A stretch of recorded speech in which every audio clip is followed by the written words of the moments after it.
Tem gente que fala que o céu castiga, mas eu, com meus 73 anos, já vi que o verdadeiro inferno mora dentro de casa, meus amores. E o diabo usa a cara de quem a gente mais confia. Me chamo Iracema, sou de Ribeirão das Neves, cidadezinha aqui de Minas Gerais que ninguém conhece. Tenho 73 anos nas costas, mas parece que foi ontem que tudo aconteceu. Os cabelos brancos vieram cedo demais para mim, filha. E hoje decidi contar essa história pela primeira vez, porque carreguei esse peso sozinha por tempo demais. Se você está assistindo isso, me conta nos comentários de onde você é. Quero saber onde essa história vai chegar. E se puder, deixa o like e se inscreve no canal da vovó aqui, que tem muita história guardada nesse coração velho. Ah, e comenta aí embaixo como era a sua relação com seu pai e sua mãe. A minha vocês vão descobrir hoje e provavelmente ficarão chocadas com isto. Eu tinha 15 anos quando minha mãe morreu. Uma mulher tão bonita, mesmo doente. Tuberculose, naquela época, era sentença de morte. Principalmente no interior, onde médico bom era luxo de rico. Dona Sebastiana, minha mãe, definhava dia após dia, mas nunca perdeu a doçura no olhar. Ela e eu éramos unha e carne. Meu pai, seu antenor, trabalhava o dia inteiro na serraria, respeitado por todos. Um homem de chapéu na missa de domingo. Nossa casa era simples. 3 cômodos de pau a pique, chão batido, fogão a lenha que deixava tudo pretinho de fumaça. Nas paredes, só um quadro da Santa Ceia e um espelho rachado que mamãe ganhou de presente de casamento. Era pouco, mas era nosso cantinho. Ribeirão das Neves naquela época não era nada parecido com o que é hoje. Era um lugarzinho esquecido por Deus, onde todo mundo conhecia todo mundo. A igreja matriz ficava no centro, e aos domingos a praça enchia de gente depois da missa. Tinha o bar do seu Joaquim, onde os homens iam jogar sinuca e falar da vida alheia. As mulheres se reuniam na porta de casa, debaixo das árvores, para fazer crochê e trocar receitas. As crianças brincavam na rua até escurecer, sem medo de nada.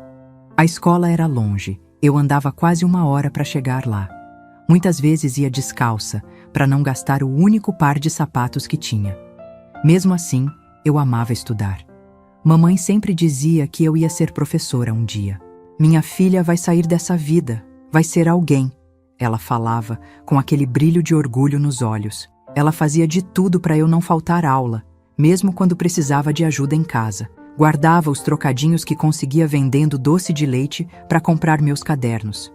Às vezes, quando a tosse piorava, eu queria ficar em casa cuidando dela, mas ela não deixava. O estudo é a única coisa que ninguém pode tirar de você, dizia. Na época que mamãe adoeceu, não tinha posto de saúde em Ribeirão. O médico vinha de Divinópolis 1 vez por mês. Quando chegou o diagnóstico da tuberculose, ele só balançou a cabeça, receitou uns remédios caros que a gente mal podia comprar e disse para se preparar para o pior. Mamãe ouvia tudo calada, com aquela dignidade que nem a doença conseguiu tirar dela. Nos últimos meses, ela mal conseguia levantar da cama. Eu cuidava dela como podia. Dava os remédios, fazia chá de folhas que Dona Jurema, nossa vizinha, me ensinava, trocava os lençóis suados. À noite, quando a febre subia, eu ficava acordada molhando panos em água fria para colocar na testa dela. Meu pai passava cada vez mais tempo na serraria ou no bar do Joaquim. Não aguento ver ela assim, ele dizia. Mas eu acho que era mais fácil fugir do que enfrentar. Lembro como se fosse hoje do dia que mamãe partiu. Chovia tanto que parecia que o céu chorava junto comigo. O velório seria em casa mesmo, como era costume. Os vizinhos trouxeram café, pão de queijo e aquelas conversas de consolo que não consolam ninguém. As velas em volta do caixão simples faziam sombras dançarem nas paredes. Era julho, época de festa de São João, mas ninguém comemorou nada em Ribeirão das Neves naquele ano. Mamãe era querida por todos. Tinha sempre um chazinho para oferecer a quem precisasse, uma palavra amiga. Mesmo quando a doença tomou conta dela, ainda recebia visitas na cama, tentando sorrir apesar da dor. Eu não saía de perto dela. Soluçava tanto que Dona Jurema, nossa vizinha, me dava água com açúcar para acalmar. Coitadinha, tão nova e já sem mãe. Era o que todos diziam, com aquele olhar de pena que eu odiava. O padre chegou mais tarde, já era quase noite. Padre Antônio, um homem velho e cansado que servia a 5 paróquias diferentes na região. Ele rezou um terço rápido, meio mecânico, como quem já tinha visto morte demais. Depois foi embora apressado, dizendo que tinha outro compromisso. O caixão ficou na sala, em cima da mesa onde a gente comia todo dia. Cobriram a mesa com um pano branco, o melhor que tínhamos. As coroas de flores que os vizinhos trouxeram enchiam a casa de um cheiro doce e enjoativo que até hoje, quando sinto, me dá um aperto no peito. Foi quando meu pai chegou perto de mim. Ele não tinha chorado até então. Os olhos dele, que eu sempre achei frios como pedra de rio, estavam diferentes naquele dia. Tinham um brilho estranho que eu nunca tinha visto. "Vem cá, minha filha. Preciso te mostrar uma coisa", ele disse, pegando na minha mão. A mão dele era áspera, calejada, cheirava a serragem. Não queria sair de perto de mamãe, mas ele insistiu. "É importante", disse ele. "Sua mãe queria que você visse isso." Ele me levou pelo corredor estreito até o quarto deles. Aquele quarto que tinha o cheiro de mamãe, das ervas que ela guardava em saquinhos debaixo do travesseiro para dormir melhor. O terço dela ainda pendurado na cabeceira da cama de casal. O quarto era pequeno, mal cabia a cama e o guarda-roupa. Na janela, uma cortina de renda que mamãe tinha feito à mão, já amarelada pelo tempo. A luz fraca do lampião deixava tudo com uma aparência fantasmagórica. "Seu Antenor, a senhora Fátima está perguntando se pode trazer mais café", alguém gritou da sala. "Diga que já vou", respondeu meu pai, mas não fez menção de sair. Em vez disso, fechou a porta do quarto. Ouvi o barulho da tranca. Pensei que fosse pra gente ter um momento de privacidade para chorar juntos, finalmente. Foi então que ele se virou para mim. Seu rosto tinha mudado completamente. Parecia outra pessoa. Ele se aproximou e, pela primeira vez na vida, senti medo do meu próprio pai. "Agora que sua mãe morreu, você vai assumir o lugar dela. Em tudo", ele disse, com uma voz que não parecia a dele. No começo, não entendi o que ele queria dizer. Pensei que estivesse falando dos afazeres da casa, da comida, da roupa.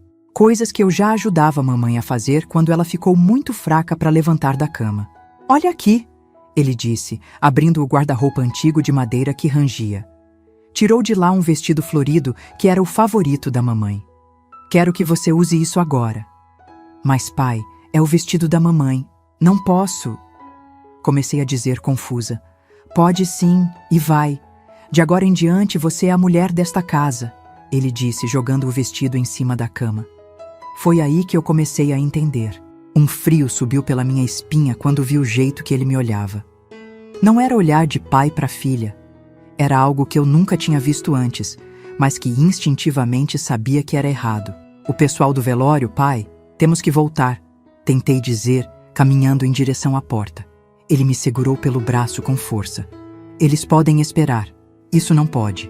Ali, naquele quarto onde minha mãe tinha morrido há menos de 2 dias, com o corpo dela ainda na sala, rodeado de velas e orações, meu pai destruiu o que restava da minha infância. Tapou minha boca com a mão calejada quando tentei gritar, enquanto do outro lado da porta as pessoas rezavam o terço pela alma da minha mãe. Lá fora, ouvia as vozes abafadas, o choro contido de alguma vizinha, o barulho da chuva no telhado de zinco. Dentro daquele quarto, o tempo parou. Senti meu corpo se separar de mim, como se eu estivesse flutuando, olhando aquela cena de longe. Era a única forma que encontrei para suportar o que estava acontecendo. Pensei na minha mãe, no jeito que ela sempre me protegia, mesmo quando estava fraca demais para levantar da cama. Como ela segurava minha mão quando eu tinha medo de tempestade. Como cantava para mim antes de dormir, mesmo quando a tosse mal deixava ela respirar. Quando tudo acabou, ele simplesmente ajeitou a roupa, como se nada tivesse acontecido. "Agora você é a Sebastiana desta casa, e isso fica só entre nós dois. Se você contar para alguém, ninguém vai acreditar em você. Vão dizer que é coisa da sua cabeça, que você ficou louca com a morte da sua mãe." Ele abriu a porta do quarto e voltou para a sala, para receber os pêsames dos vizinhos pela sua amada esposa. E eu fiquei ali, sentada no chão, tremendo, tentando entender como o mundo podia continuar girando depois daquilo. Quando finalmente consegui me levantar, Lavei o rosto na bacia que ficava no canto do quarto. No espelho rachado, vi que algo em mim tinha se quebrado também. Os olhos que me encaravam de volta não eram mais os mesmos.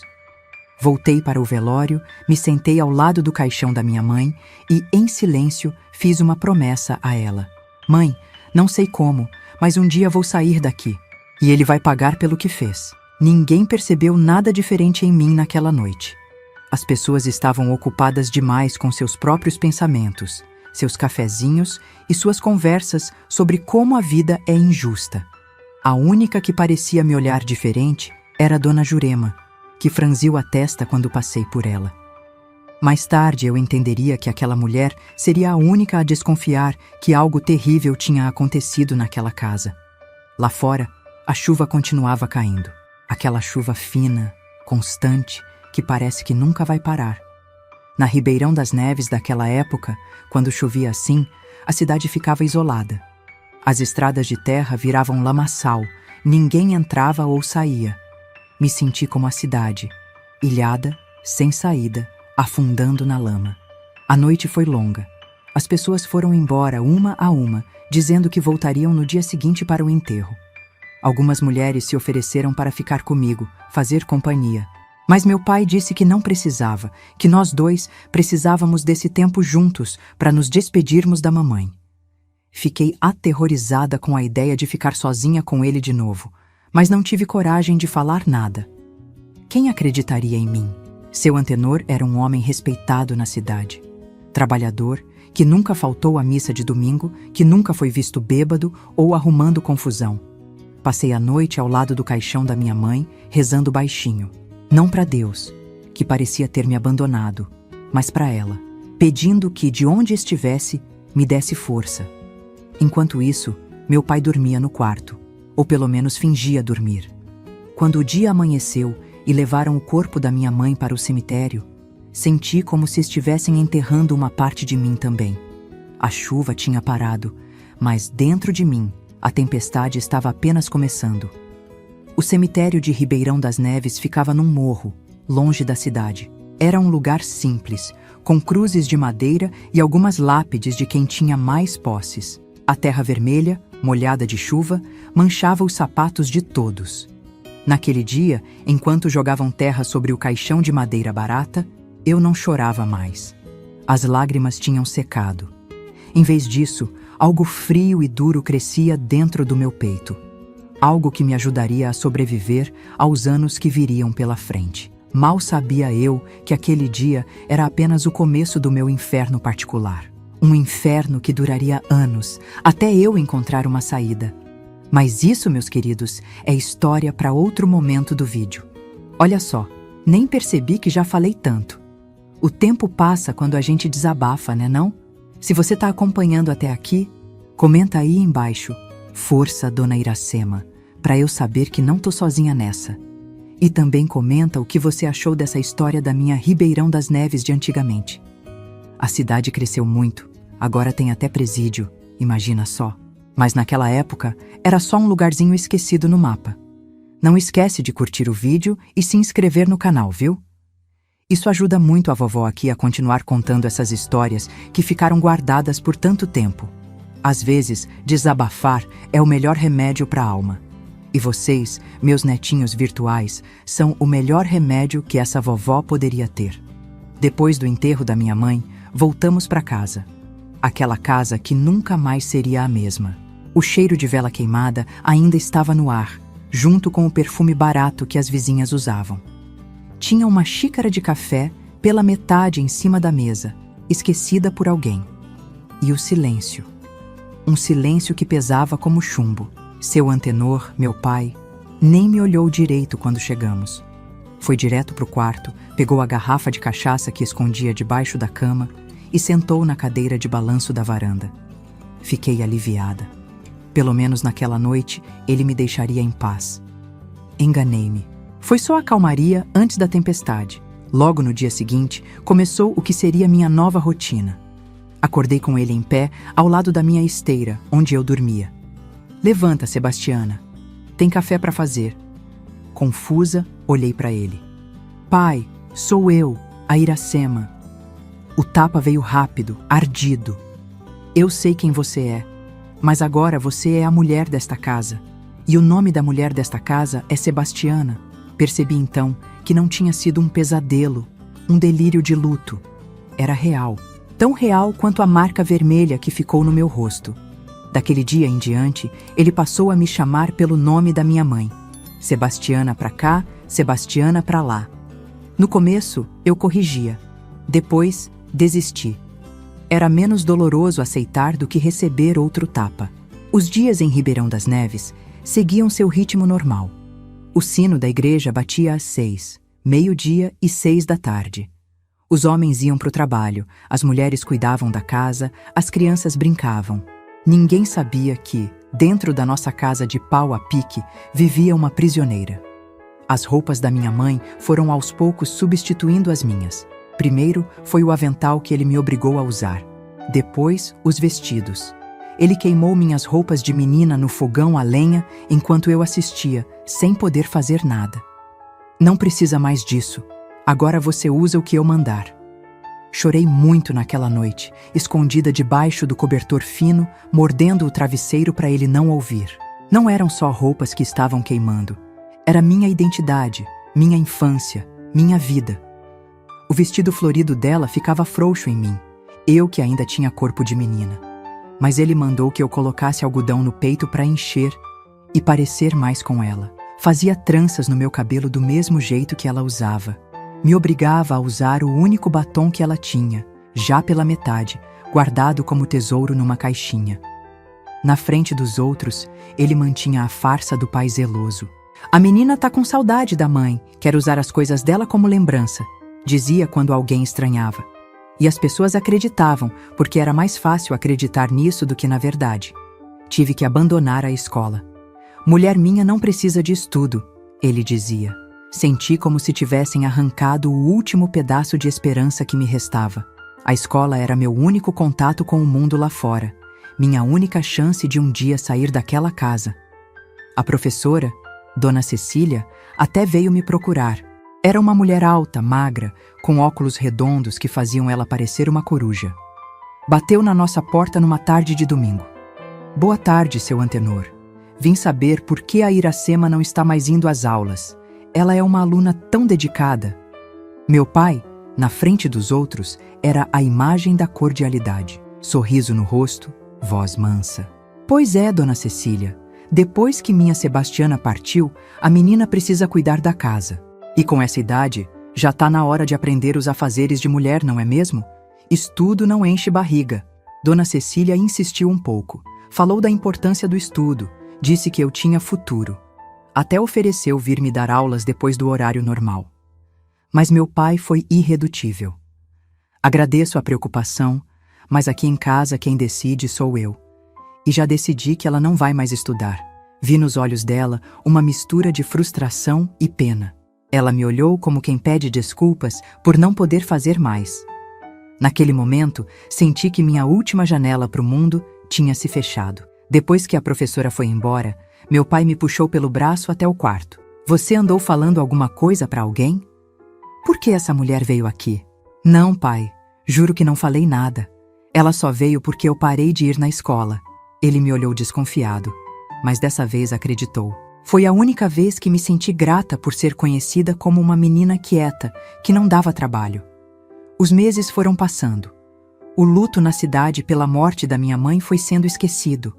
As pessoas seguiram suas vidas. E eu continuei presa naquela casa, vivendo um pesadelo que parecia não ter fim.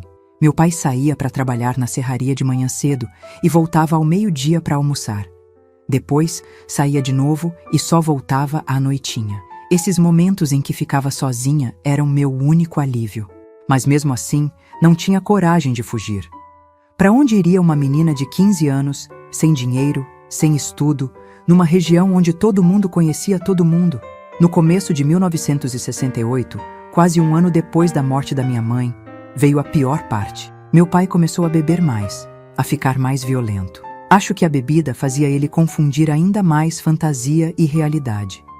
Tinha noites que ele chegava bêbado, me chamava de Sebastiana e dizia que tinha me perdoado por traí-lo, que eu podia voltar para a cama dele. Era como se na cabeça dele, ele não estivesse abusando da própria filha, mas sim tendo a mulher de volta. Uma versão doente e distorcida dela, mas ainda assim, na cabeça dele, era ela. Às vezes, Dona Jurema, nossa vizinha, vinha me fazer companhia. Era uma senhora de uns 60 anos, viúva, que morava sozinha na casa ao lado. Tinha cabelos brancos, sempre presos num coque, e mãos enrugadas de tanto trabalhar na roça. Ela trazia sempre alguma coisa. Um pedaço de bolo, uma fruta, um retalho de tecido. "Como você tá, menina?" ela perguntava, me olhando com aqueles olhos que pareciam enxergar além do que eu mostrava. "Tô bem, Dona Jurema, na medida do possível." Ela nunca perguntou diretamente, mas eu sentia que ela suspeitava. Às vezes pegava meu braço e olhava as marcas roxas que eu tentava esconder. Outras vezes comentava como eu estava diferente, mais magra, com olheiras. "Se precisar de alguma coisa, qualquer coisa, a porta da minha casa tá sempre aberta", ela dizia antes de ir embora. Queria tanto ter tido coragem de contar para ela, de pedir ajuda, mas o medo era maior. Medo de não ser acreditada. Medo do que meu pai faria se descobrisse. Medo de que, mesmo se alguém acreditasse em mim, nada pudesse ser feito. Naquela época, em 1967, numa cidadezinha do interior de Minas, o que acontecia dentro de casa era problema de família. Ninguém se metia. Tinha dias que eu pensava em acabar com tudo. Tinha um poço fundo atrás da casa e, às vezes, quando a dor era insuportável, eu olhava para a água escura lá embaixo e pensava em pular. Mas aí lembrava da promessa que fiz para minha mãe no dia do velório. Que eu ia sair daquele lugar, que eu ia sobreviver. E aquela promessa me mantinha viva, um dia após o outro. Para suportar, criei um mundo dentro da minha cabeça. Um lugar onde eu era livre, onde estudava, onde ninguém me machucava. Nos momentos piores, eu me refugiava nesse mundo imaginário. Era como se uma parte de mim desligasse do corpo e fosse para lá, deixando só a casca para aguentar o que vinha depois. Um dia, quase um ano depois da morte da minha mãe, aconteceu algo que mudou tudo. Era dia de feira na cidade. Meu pai, como sempre, tinha ido trabalhar. Aproveitei para dar uma fugidinha até a feira, comprar umas coisas que estavam faltando em casa. A feira de Ribeirão das Neves acontecia toda quarta-feira na Praça Central. Era um evento na cidade. Gente vinha de todos os lugares para comprar, vender, fofocar. Tinha barraca de tudo: verdura, fruta, carne, roupa, bugigangas. O cheiro de pastel frito misturado com o perfume das frutas maduras enchia o ar. Eu estava na barraca do seu Zé, escolhendo alguns tomates, quando ouvi uma voz masculina atrás de mim. "Moça, cuidado com essa cesta, vai cair tudo." Me virei e vi um rapaz que nunca tinha visto antes. Devia ter uns 20 anos, pele morena queimada de sol, olhos claros que contrastavam com o resto. Ele segurava minha cesta que estava prestes a virar. "Obrigada", consegui dizer corando. "De nada. Você é daqui? Nunca te vi por essas bandas." Expliquei que era assim de Ribeirão, mas que não saía muito de casa. Não contei o porquê, claro. "Eu sou o Benício. Vim de Divinópolis trabalhar na construção da nova igreja. Vou ficar por aqui uns meses." Foi a primeira conversa normal que tive com alguém em quase um ano. A primeira vez que alguém me olhou como Iracema, não como a filha do seu antenor que perdeu a mãe, nem como a substituta da Sebastiana. Conversamos por alguns minutos. Ele me ajudou a carregar as compras até a esquina. Não deixei que me acompanhasse até em casa. Sabia que se alguém visse e contasse para o meu pai, eu pagaria caro. "Posso te ver de novo?" ele perguntou antes de nos despedirmos. Hesitei. Queria tanto dizer que sim. Sentir novamente aquela sensação de ser uma pessoa normal, uma menina de 16 anos conversando com um rapaz bonito, mas sabia que era perigoso. "Não sei, é complicado." Ele não insistiu, apenas sorriu e disse: "Estarei por aqui se mudar de ideia." Voltei para casa com o coração mais leve. Por algumas horas, esqueci do meu inferno particular, mas a realidade me esperava na porta de casa. Meu pai tinha voltado mais cedo. Estava sentado na varanda, o rosto vermelho de raiva, uma garrafa de cachaça pela metade ao lado. "Onde você estava?" ele perguntou, a voz carregada de ameaça. "Fui na feira, pai. comprar umas coisas que estavam faltando. Mostrei a cesta como prova. Ele se levantou, cambaleando um pouco por causa da bebida. E quem te deu permissão para sair? Quem te deu permissão para falar com aquele homem? Meu sangue gelou. Alguém tinha me visto com Benício e contado para o meu pai. Num lugar pequeno como Ribeirão, era impossível guardar segredos. Não foi nada, pai. Ele só me ajudou com as compras. Eu nem conheço ele. Foi como jogar gasolina no fogo. Ele avançou para cima de mim, derrubando a cesta. As batatas, tomates, tudo rolou pelo chão de terra. Sua vagabunda, igual a sua mãe. Pensa que eu não sei que ela me traía? Nunca tinha visto meu pai tão fora de si. Os olhos injetados, a boca espumando de raiva. Tentei correr, mas ele me alcançou pelo cabelo. Me arrastou para dentro de casa enquanto eu gritava por ajuda. Ninguém veio. Ninguém nunca vinha. Naquela noite, pensei que fosse morrer. Ele me espancou com o cinto até eu não conseguir mais sentir dor. Depois, me trancou no quartinho dos fundos, onde guardávamos lenha e ferramentas. Fiquei lá 2 dias. Sem comida, sem água, no escuro. Ouvia ele andando pela casa, bebendo, quebrando coisas. Em algum momento, perdi a consciência. Quando acordei, estava na minha esteira. Alguém tinha limpado meus ferimentos, me dado água. Por um momento, pensei que tivesse sonhado com tudo aquilo, mas a dor no corpo me lembrou que era real. Foi Dona Jurema quem me salvou.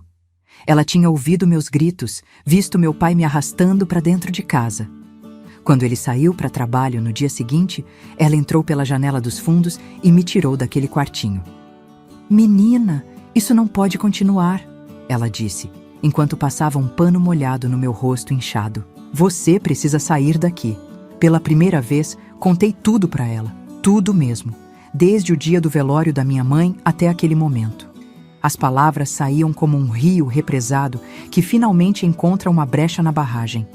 Dona Jurema chorou comigo, me abraçou como minha mãe fazia, e então me fez uma promessa. "Vou te ajudar a sair daqui. Não sei como ainda, mas vou. Só me dê um tempo para pensar num plano." Naquele momento, senti uma coisa que não sentia há muito tempo: esperança. Uma luzinha fraca, vacilante, mas que estava lá. Alguém sabia do meu segredo. Alguém acreditava em mim. Alguém ia me ajudar. Mal sabia eu que esse plano de fuga seria só o começo de uma outra história, ainda mais inacreditável. Mas isso, meus queridos, é assunto para o próximo capítulo dessa história. Depois daquele dia em que Dona Jurema me encontrou no quartinho dos fundos, as coisas começaram a mudar devagarzinho. Não de uma vez, não como nos filmes que a gente vê hoje em dia, onde tudo se resolve num piscar de olhos. Foi lento, doloroso, mas mudou. Dona Jurema passou a vir mais vezes na nossa casa. Sempre com uma desculpa na ponta da língua. "Vim trazer um doce que fiz. Precisava de uma xícara de açúcar. Passei para ver como vocês estão." Meu pai desconfiava, claro. Aqueles olhos dele nunca deixavam de me vigiar. Mas ele não podia fazer nada na frente de Dona Jurema. Ela era respeitada na cidade, viúva de um homem que foi vereador. Até meu pai, com toda a sua maldade, sabia que precisava manter as aparências. Nas semanas que se seguiram, ela me ensinou um código. Se eu precisasse dela urgentemente, era só estender um lençol branco no varal dos fundos. Da casa dela dava para ver. Nunca precisei usar esse sinal, mas só de saber que tinha essa possibilidade já me dava algum conforto. Uma manhã, ela chegou com uma cesta cheia de ervas. Disse para o meu pai que eram remédios caseiros para ajudar a curar minhas quedas. Era assim que ela explicava meus machucados na frente dele. Meu pai apenas resmungou algo e saiu para a varanda fumar seu cigarro de palha. Quando ficamos sozinhas, ela me entregou algo escondido entre as ervas. Era um santinho de Nossa Senhora dobrado ao meio. Dentro, tinha um pedaço de papel com 2 palavras escritas: "Tenha fé." Guardei aquele papel como um tesouro. À noite, quando meu pai dormia, eu o pegava escondido e ficava olhando para ele. 2 palavras tão simples, mas que naquele momento eram tudo o que eu tinha. Enquanto isso, Benício, o rapaz da feira, passou a fazer parte dos meus pensamentos diários. Nunca mais tinha falado com ele, claro. Depois da surra que levei, nem chegava perto da janela quando meu pai estava em casa. Mas às vezes, quando ele saía para o trabalho, eu me permitia olhar pela fresta da cortina imaginando como seria uma vida normal. Uma vida onde eu pudesse conversar com um rapaz sem medo, onde pudesse passear na praça, ir à escola. Foi num desses momentos, olhando pela janela, que vi Benício passar pela nossa rua. O coração quase saiu pela boca. Ele não me viu.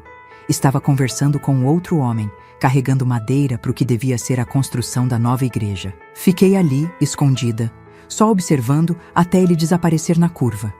Naquela noite, sonhei com ele. Um sonho bom, daqueles que a gente não quer acordar. Estávamos sentados na beira do rio que corta Ribeirão das Neves, conversando, rindo. Eu usava um vestido azul. Meu, não da minha mãe. E tinha flores no cabelo. No sonho, eu era livre.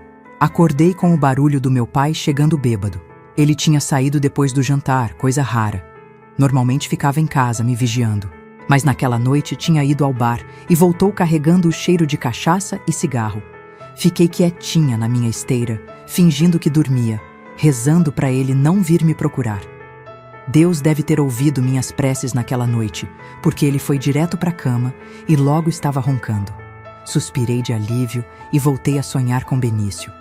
No fim de março de 1968, chegou o tempo da Quaresma. Em Ribeirão das Neves, essa era uma época importante. A cidade inteira se preparava para a Semana Santa. As mulheres limpavam a igreja, os homens armavam o andor para o Senhor morto, as crianças ensaiavam para a procissão. Era uma das poucas vezes no ano que a cidade recebia visitantes de fora, que vinham assistir às celebrações. Meu pai, sempre preocupado com as aparências, me deixava ir à igreja durante a Quaresma. Era a única época do ano que eu podia sair de casa sem ele, desde que fosse direto para a igreja e voltasse logo depois. É pecado impedir alguém de ir à casa de Deus, dizia o padre Antônio. E nem meu pai ousava contrariar o padre. Numa tarde de quarta-feira, estava voltando da igreja quando vi Benício de novo. Ele estava sentado num banco da praça, sozinho. Quando me viu, sorriu e acenou. Olhei em volta, nervosa. Não tinha ninguém conhecido por perto. Talvez pudesse falar com ele só um minutinho. Oi, ele disse quando me aproximei. Pensei que nunca mais ia te ver. Não posso ficar, respondi, ainda olhando ao redor. Se meu pai souber que falei com você, o que ele fez com você da última vez?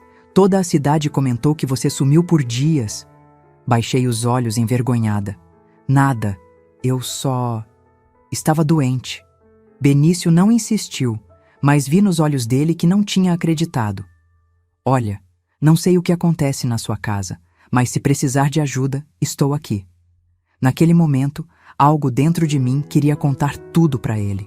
Abrir meu coração, pedir socorro, mas o medo ainda era maior. Preciso ir. Foi tudo o que consegui dizer. Ele assentiu, respeitando meu tempo. Estarei na igreja no domingo. Se puder vir, no domingo seguinte, arrumei coragem e fui à missa. Meu pai foi junto, claro. Nunca me deixaria ir sozinha num domingo normal. Mas pelo menos eu veria Benício de novo, mesmo que de longe. A igreja estava lotada. Todo mundo com suas melhores roupas, as mulheres de mantilha na cabeça, os homens de chapéu na mão. Procurei Benício com os olhos, mas não o vi em lugar nenhum. Meu coração afundou de decepção. Quando a missa acabou e as pessoas começaram a sair, senti alguém tocar de leve no meu ombro. Era Dona Jurema. Venha tomar um café lá em casa depois, ela disse, alto o suficiente para o meu pai ouvir. Fiz um bolo de fubá que ficou uma delícia. Antes que eu pudesse responder, meu pai se meteu. Ela tem coisas para fazer em casa. Dona Jurema, esperta como só ela, já estava preparada. Mas é rapidinho, seu Antenor. E depois eu mesma levo ela em casa. O senhor pode ir na frente e descansar um pouco. Domingo é dia de descanso, não é mesmo? Meu pai hesitou. Ir contra a Dona Jurema na frente de toda a igreja seria mal visto. E ele estava cansado da semana de trabalho, provavelmente querendo tomar sua cachaça em paz. Tá bom. Mas não demora, ele disse por fim, me lançando um olhar que deixava claro as consequências se eu não obedecesse. Quando chegamos na casa de Dona Jurema, entendi por que ela tinha insistido tanto. Benício estava lá, sentado na mesa da cozinha tomando café.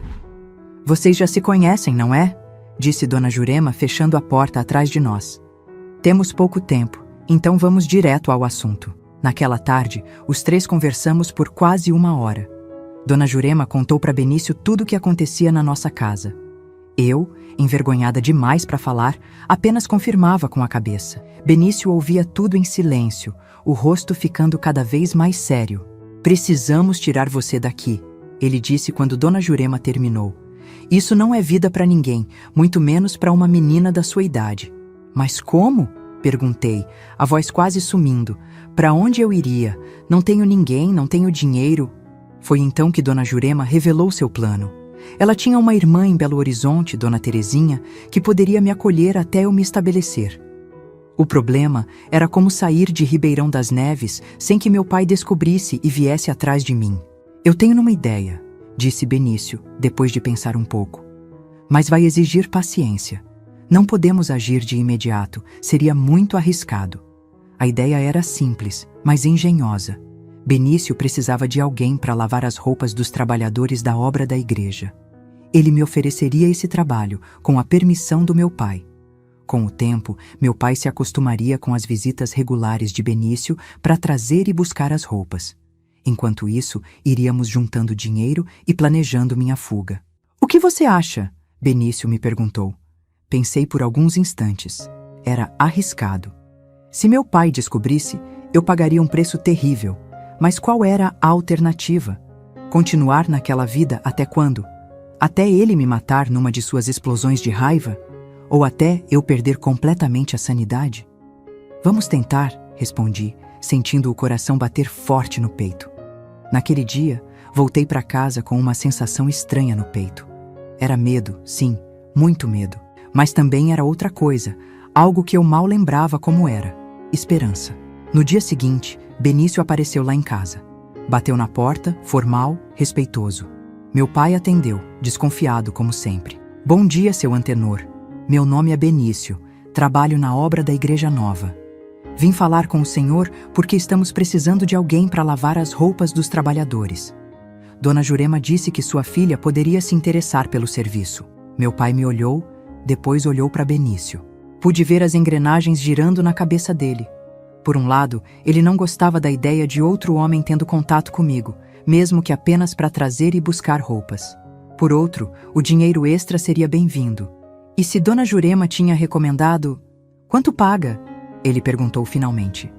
Benício mencionou um valor que era bom o suficiente para despertar o interesse do meu pai, mas não tão alto que parecesse suspeito. Tá bom, ela pode lavar as roupas, mas você traz e busca quando eu estiver em casa, entendeu? Sim, senhor, respondeu Benício, sério. Posso trazer o primeiro lote amanhã? E assim começou nossa farsa.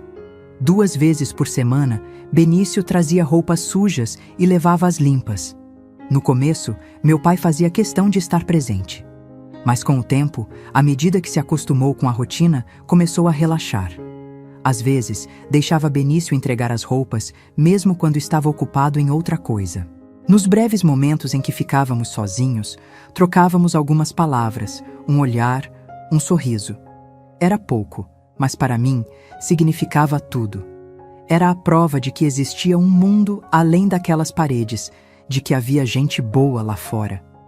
O dinheiro que eu recebia pelas lavagens era entregue diretamente ao meu pai. Mas Benício, esperto, sempre colocava um pouco a mais no pacote, e esse extra ia direto para Dona Jurema, que guardava para mim. Era nosso fundo de fuga, como chamávamos. Junho chegou, e com ele, a festa de São João. Em Ribeirão das Neves, como em toda a cidade do interior de Minas, essa era uma data importante. Fogueira na praça, quadrilha, quentão, doces típicos. A cidade inteira participava. Meu pai, surpreendentemente, disse que iríamos à festa. Fiquei desconfiada, claro. Ele nunca me deixava sair. Por que agora seria diferente? Mas logo entendi. Era mais uma de suas encenações. O pai dedicado levando a filha para se divertir um pouco depois da perda da mãe. A imagem pública que ele tanto se esforçava para manter. Na noite da festa, coloquei o vestido que tinha sido da minha mãe. Não porque queria, mas porque era o único apresentável que ele me deixava usar. Quando cheguei na sala, Ele me olhou de cima a baixo, e por um momento vi aquele brilho nos olhos dele que tanto me apavorava. Você tá igualzinha a ela, ele disse, a voz embargada pela emoção ou pela cachaça que já tinha tomado, não sei dizer. Na praça, as fogueiras já estavam acesas. O cheiro de pinhão e batata doce assando se misturava com o do quentão fervendo. Crianças corriam, adultos conversavam, casais namoravam nos cantos mais escuros. Uma cena normal de festa junina no interior. Mas para mim, parecia que eu tinha entrado num mundo paralelo, tão distante estava da vida normal. Meu pai logo encontrou seus amigos da serraria e se juntou a eles perto do barril de quentão. Me mandou ficar sentada num banco onde podia me ver, e foi o que fiz. Não ousaria desobedecer. Não ali, com tanta gente em volta. Foi quando notei Benício do outro lado da praça. Ele também tinha me visto, mas teve o bom senso de não vir falar comigo diretamente. Em vez disso, passou por onde Dona Jurema estava sentada com outras senhoras e sussurrou algo para ela. Minutos depois, Dona Jurema veio até mim. Venha comigo, menina. Vamos pegar um quentão para esquentar. Olhei para o meu pai, que já estava entretido na conversa e na bebida. Ele acenou com a cabeça, dando permissão. Segui Dona Jurema até a barraca do quentão, do lado oposto de onde meu pai estava. Benício nos esperava um pouco afastado, nas sombras. Tudo pronto, ele disse, assim que nos aproximamos. O ônibus para Belo Horizonte sai na próxima terça-feira, 4 da manhã. Vou te buscar às 3, quando seu pai estiver dormindo. Meu coração disparou. Terça-feira. Dali a 3 dias. Era tão perto e ao mesmo tempo tão longe. E se ele acordar? E se alguém nos vir? Perguntei, o medo tomando conta de mim. Não vai acontecer. Dona Jurema me tranquilizou.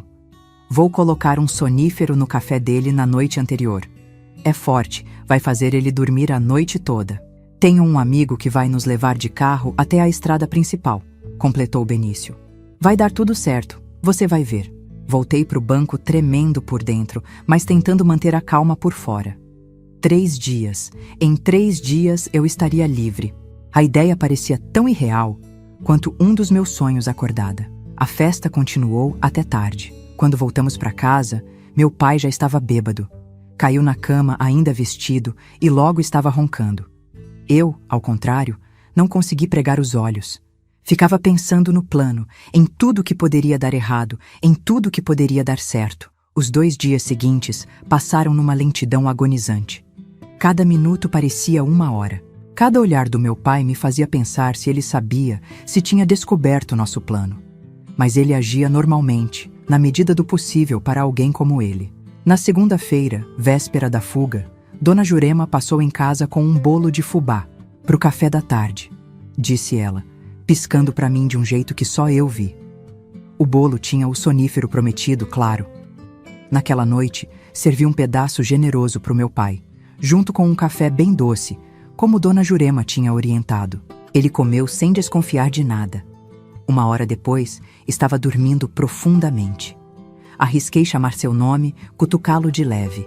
Nada. Ele não se mexeu. O sonífero tinha funcionado.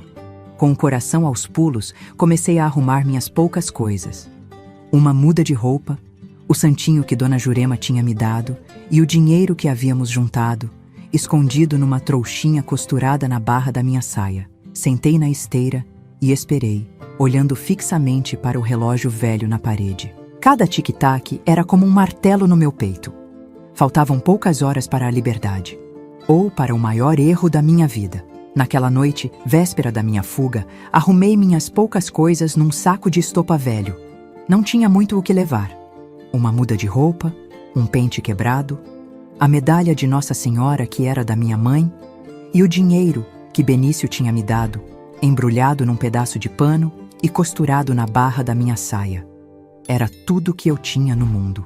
Guardei o saco debaixo da minha esteira, coração batendo tão forte que achei que meu pai podia ouvir do outro cômodo. Ele tinha chegado do trabalho mais cedo naquele dia. Estava quieto, calado demais. Na época, achei que fosse só cansaço. Hoje sei que era a calmaria antes da tempestade. Dona Jurema tinha passado mais cedo com um bolo de fubá, como fazia sempre às segundas. Mas dessa vez, o bolo tinha um ingrediente especial. um sonífero forte que ela conseguiu com o farmacêutico da cidade.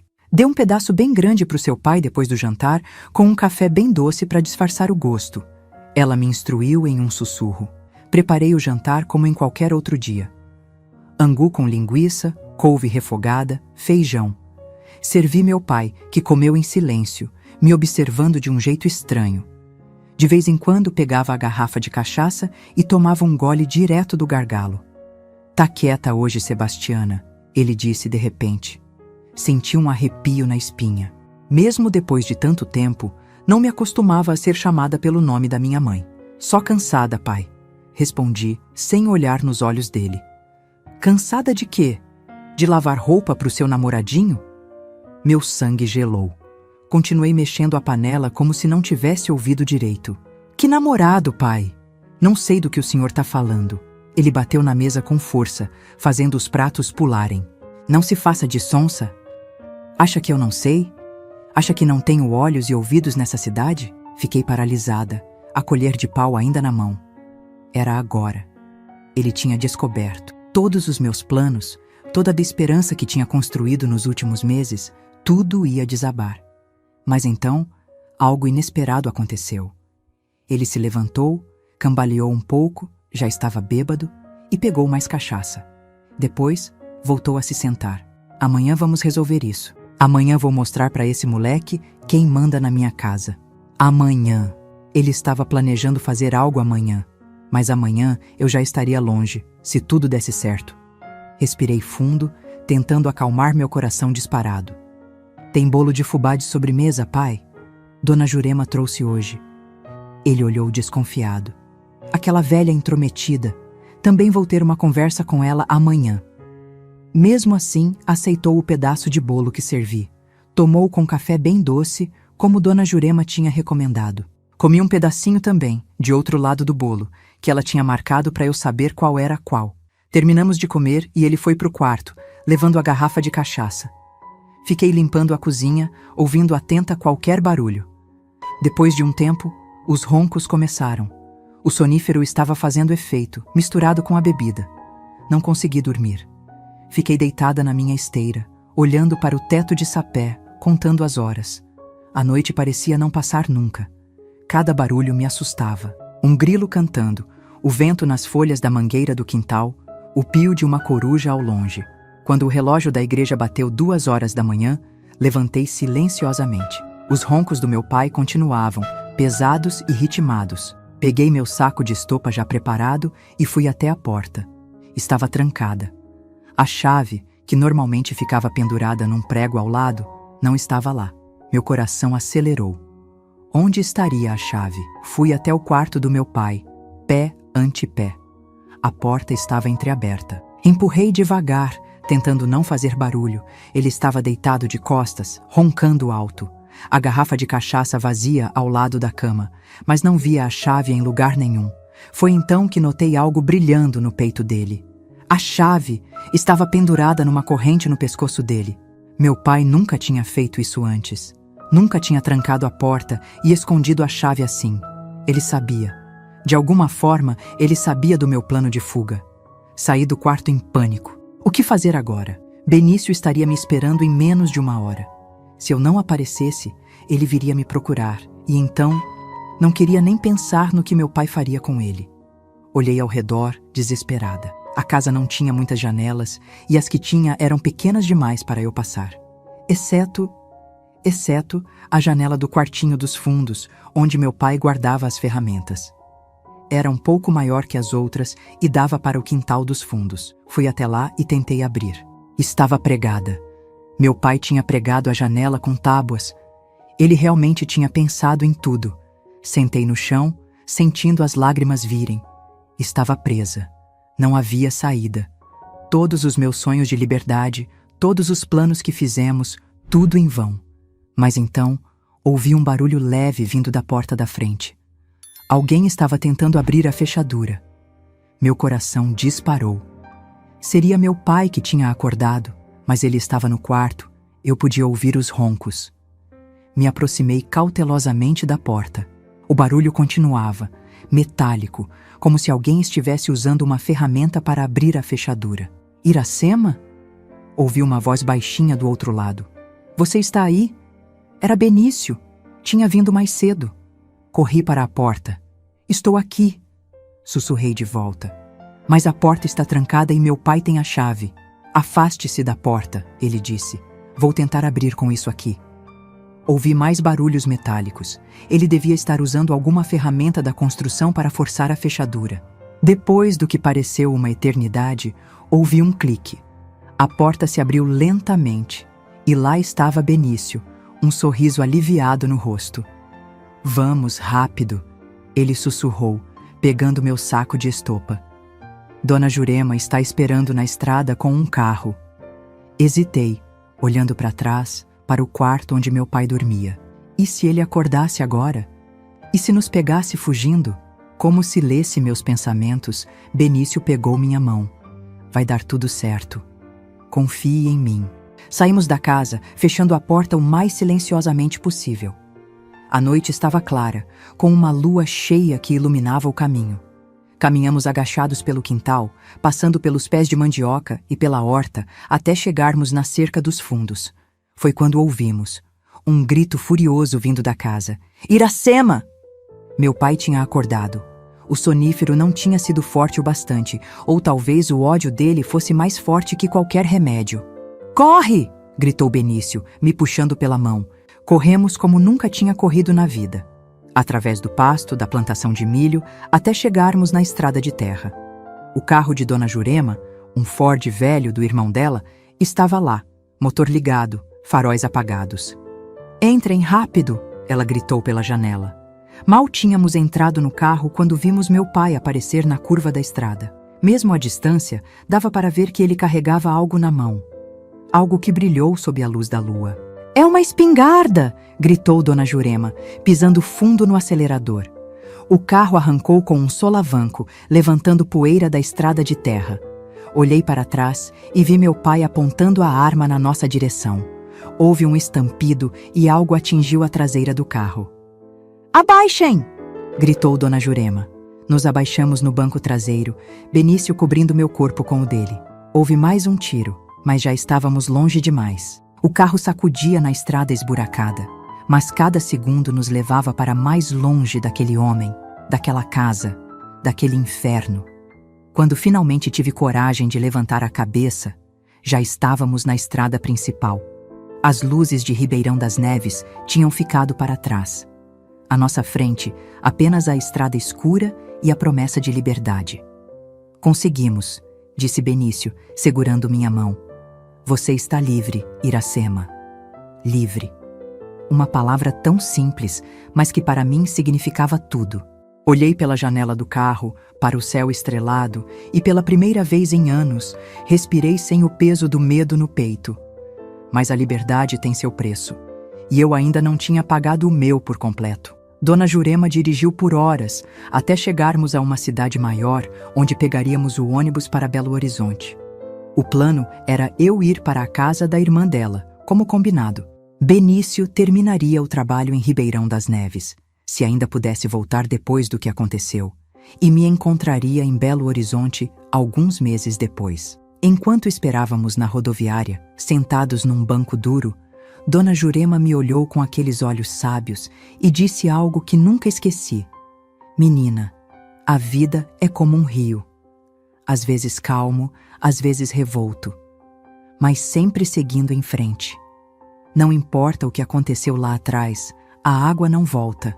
Ela só segue, encontrando novos caminhos, novos lugares. É assim que você tem que ser agora.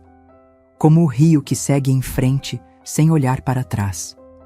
Assenti, compreendendo a sabedoria daquelas palavras simples. Eu era como esse rio agora, seguindo em frente, deixando para trás a menina assustada que fui um dia. O ônibus chegou pontualmente às 4 da manhã. Me despedi de Dona Jurema com um abraço apertado. Aquela mulher tinha arriscado tudo por mim, uma menina que mal conhecia.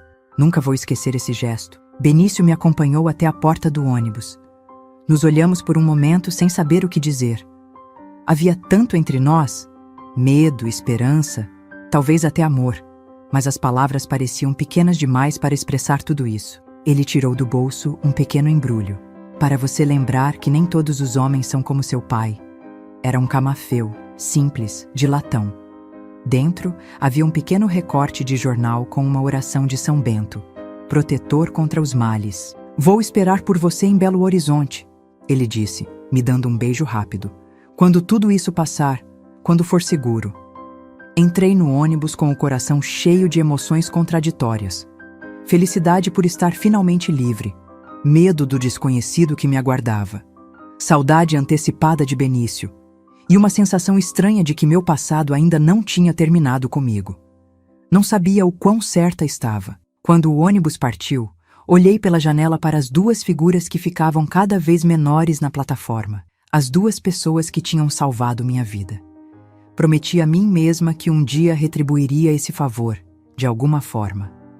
O ônibus seguia pela estrada escura, levando-me para um futuro incerto, mas pela primeira vez em anos, um futuro que eu mesma poderia escolher. E isso, meus queridos, já era uma vitória enorme.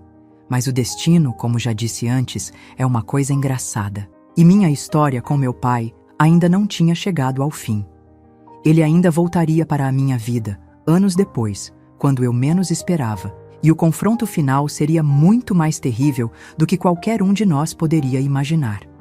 Mas isso é assunto para o próximo capítulo, onde vou contar como finalmente me libertei das cinzas do meu passado e renasci como a mulher que sou hoje. Cheguei em Belo Horizonte numa manhã fria de julho de 1969. Nunca vou esquecer a sensação de pisar naquela rodoviária enorme, com tanta gente desconhecida passando apressada. Eu, uma menina do interior que mal tinha saído da própria cidade, me sentia pequena como uma formiga naquele formigueiro humano. Dona Terezinha, irmã de Dona Jurema, me esperava conforme combinado. Era uma senhora mais nova que a irmã, de cabelos tingidos de preto e um sorriso acolhedor. Ela me abraçou como se já me conhecesse há anos. Seja bem-vinda, minha filha. Aqui você vai estar segura. O apartamento dela era pequeno, num prédio antigo no centro da cidade. Nada luxuoso, mas para mim parecia um palácio. Tinha água encanada, luz elétrica, um fogão a gás. Coisas que em Ribeirão das Neves eram luxo de gente rica.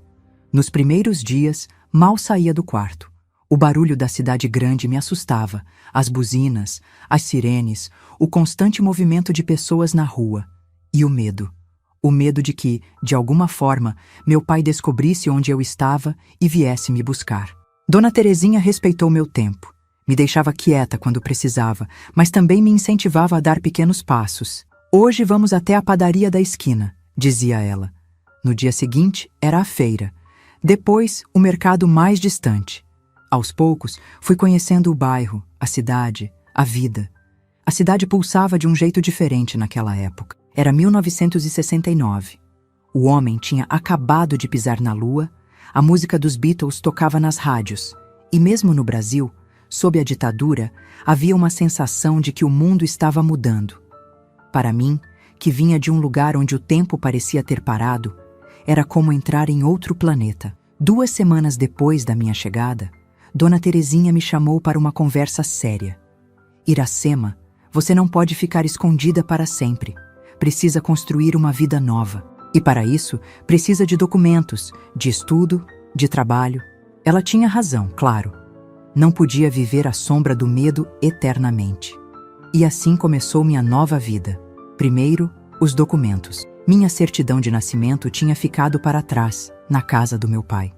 Mas Dona Terezinha conhecia gente na prefeitura de Belo Horizonte. Com algumas histórias bem contadas e alguns favores cobrados, consegui uma segunda via.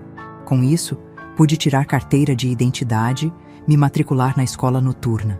Comecei a trabalhar como doméstica na casa de uma família rica do bairro Lourdes. A patroa, Dona Clarice, era exigente, mas justa. O salário não era muito, mas dava para pagar um quartinho que aluguei perto da casa de Dona Terezinha e ainda mandar um pouco para Dona Jurema como agradecimento por tudo que fez por mim. De dia trabalhava, de noite estudava. Não era fácil, mas cada página de livro que virava, cada matéria que aprendia, era como um tijolo no muro que construía entre mim e meu passado. E Benício? Ah, meus queridos, a vida nem sempre segue o roteiro que planejamos. Recebi 2 cartas dele, enviadas para o endereço de Dona Terezinha. Na primeira, contava que tinha voltado para Ribeirão das Neves depois da nossa fuga. Meu pai tinha ido atrás dele, bêbado com a espingarda, mas os outros trabalhadores da obra impediram uma tragédia. O padre da cidade, Padre Antônio, soube da história toda e chamou a polícia de Divinópolis. Meu pai foi preso por alguns dias, mas logo solto. Naquela época, problema de família raramente dava em alguma coisa. Benício dizia que terminaria o trabalho na igreja em alguns meses e então viria me encontrar em Belo Horizonte, como tínhamos combinado. A carta terminava com palavras de carinho, de saudade, de planos para o futuro. A segunda carta chegou 3 meses depois. Nela, Benício dizia que o trabalho na igreja estava quase terminando, mas que precisava passar em Divinópolis antes de vir para Belo Horizonte. Sua mãe estava doente, precisava vê-la. Prometia vir logo em seguida. Essa foi a última notícia que tive dele. Os meses passaram, depois 1 ano. Benício nunca apareceu. Não recebi mais cartas, nem recados.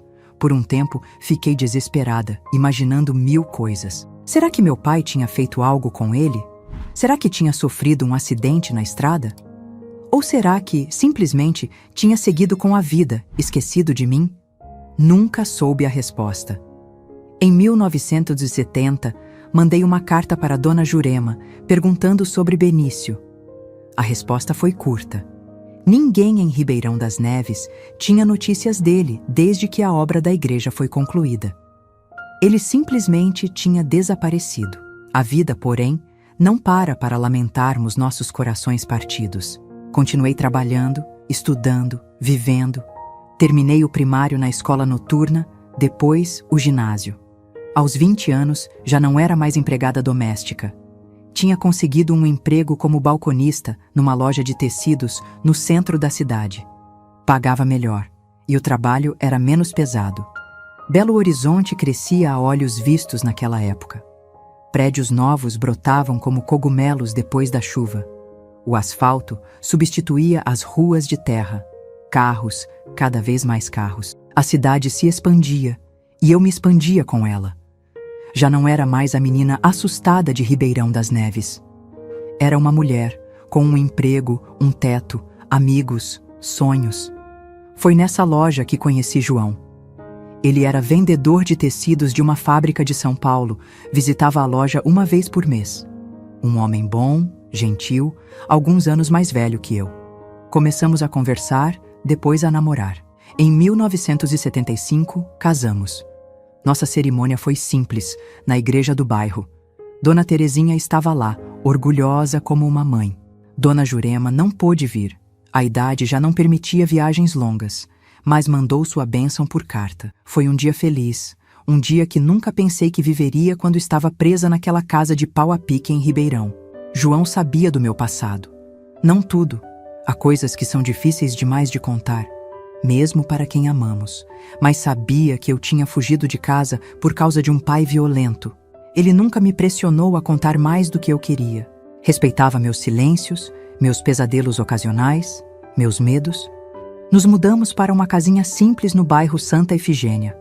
Tivemos 2 filhos, Marcos em 1976 e Luciana em 1978. A vida era boa, tranquila. Às vezes, quase me esquecia do meu passado em Ribeirão das Neves. Quase, porque o medo nunca foi embora completamente. Sempre que via um homem que lembrava meu pai, meu coração disparava.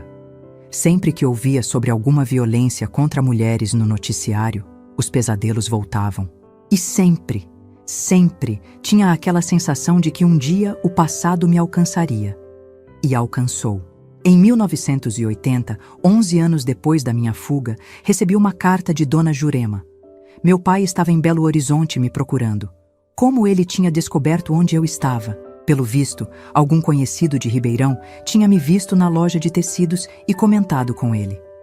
O mundo é pequeno demais, mesmo numa cidade grande como Belo Horizonte. A carta de Dona Jurema era desesperada. Ele não está bem da cabeça, Iracema. Depois que você fugiu, ele piorou muito. Bebe o tempo todo, fala sozinho, tem acessos de raiva. Jurou que ia te encontrar e te levar de volta, nem que fosse à força.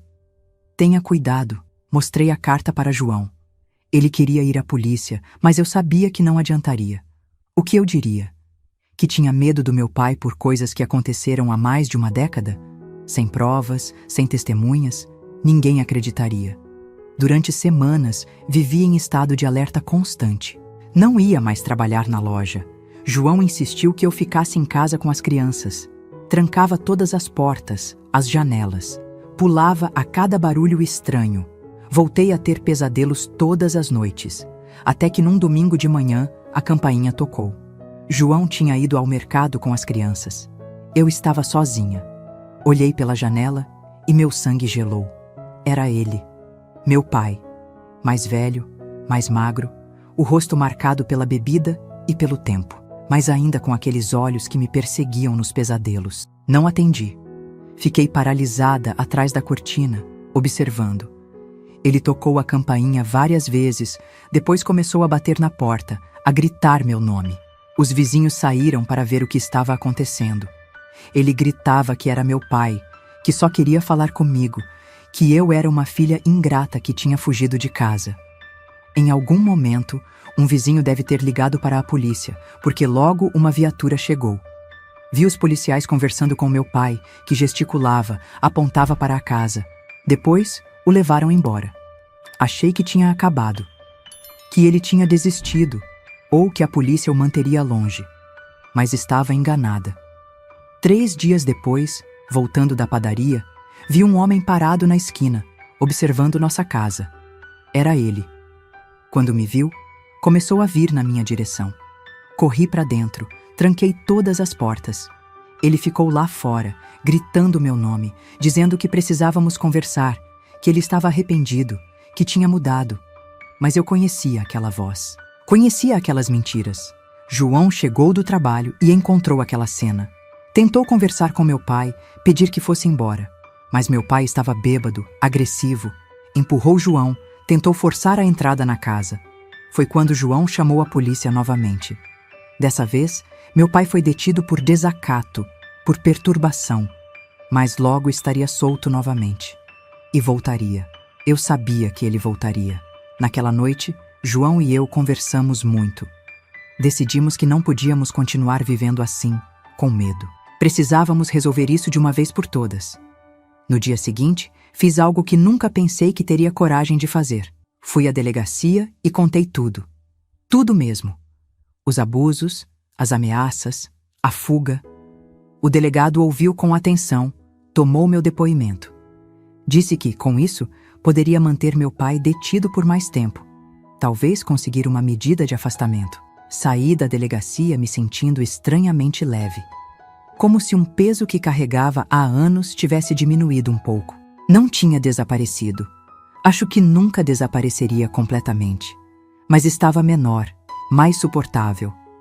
2 dias depois, recebi uma ligação da delegacia. Meu pai tinha sido encontrado morto na cela. Enforcou-se com o próprio cinto. A notícia me atingiu como um soco no estômago. Não senti alegria, nem alívio, nem vingança. Senti nada. Um vazio estranho, como se uma parte da minha história tivesse sido apagada de repente. Não fui ao enterro, não derramei lágrimas. Mas naquela noite, sentada na varanda da minha casa, olhando para as estrelas, pensei na menina que fui um dia, na mãe que perdi tão cedo, no pai que poderia ter sido, mas não foi, na vida que tive e na vida que construí apesar de tudo. O tempo passou, os filhos cresceram. João faleceu em 2005, de um ataque cardíaco. Fiquei viúva, depois avó. A vida seguiu seu curso, como o rio que Dona Jurema tinha falado tantos anos atrás. Hoje, com meus 73 anos, olho para trás e vejo que minha história, por mais dolorosa que seja, precisa ser contada. Não por mim, mas por todas as meninas e mulheres que ainda vivem seus próprios infernos particulares, para que saibam que é possível sobreviver, recomeçar, encontrar paz. Nunca mais voltei a Ribeirão das Neves. Soube por cartas de Dona Jurema, até ela falecer em 1990, que a cidade tinha crescido, mudado. A igreja que Benício ajudou a construir ainda está lá, dizem. Às vezes me pego imaginando se ele voltou algum dia, se procurou por mim, se seguiu sua vida em outro lugar. E o que aconteceu com Benício? Nunca soube ao certo. Alguns anos atrás, minha filha Luciana, curiosa sobre meu passado, fez algumas pesquisas na internet. Descobriu que houve um acidente grave na estrada entre Divinópolis e Belo Horizonte em 1969. Pouco depois da última carta que recebi, um ônibus caiu num barranco, matando vários passageiros. Os nomes nunca foram divulgados completamente. Talvez Benício estivesse entre eles. Talvez não. É mais um mistério que o tempo levou. Meus queridos, essa foi minha história. Uma história de dor, sim, mas também de superação. De como uma menina assustada de Ribeirão das Neves se transformou na mulher que sou hoje. Não é uma história bonita, nem fácil de ouvir, mas é real. Tão real quanto as cicatrizes que carrego na alma. Se você chegou até aqui, quero agradecer do fundo do coração. Não é fácil ouvir histórias como essa, mas é importante que sejam ouvidas, para que nunca mais aconteçam, para que outras Iracemas não precisem fugir no meio da noite para sobreviver. Se você conhece alguém que está vivendo seu próprio inferno, estenda a mão. Seja a Dona Jurema, o Benício da vida dessa pessoa. Às vezes, um gesto de ajuda, por menor que seja, pode salvar uma vida inteira. E antes de me despedir, queria pedir um favor especial. Se esse vídeo tocou seu coração, deixe seu like e se inscreva no canal. Isso ajuda muito a nossa mensagem a chegar mais longe, a outras pessoas que talvez precisem ouvir que não estão sozinhas. Ah, e tem mais uma novidade. Acabamos de criar um grupo no WhatsApp, onde compartilhamos diariamente histórias reais de outras vovós como eu. É só entrar pelo link na descrição do vídeo. Lá, você vai encontrar mais histórias de superação, de amor, de vida real. Histórias que precisam ser contadas, ouvidas, lembradas. Aliás, agora este canal tem a opção de ser membro oficial do canal das vovozinhas. Se você quer ajudar com um valor simbólico, assine aqui mesmo no YouTube. Da vovó Iracema para vocês, com todo carinho e gratidão. Que Deus abençoe o caminho de cada um de vocês. E que nunca falte coragem para seguir em frente, como o rio que não volta atrás.